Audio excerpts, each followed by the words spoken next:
We continue to follow the wildfires burning in South and North Carolina. Our local North Carolina counties are experiencing high fire danger today. The biggest of the fires burning is in Myrtle Beach.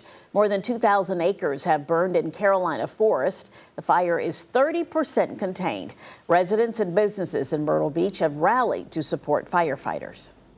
There's a lot of local businesses that have contributed in excess of thousands of dollars worth of foods and just baby wipes and eye drops and medicines and socks for these guys to be able to change their socks to go out and focus on a lot of these. I mean, for the first couple of nights, these guys didn't even get to go back to the department. So they were around the clock, 24 hours fighting this thing.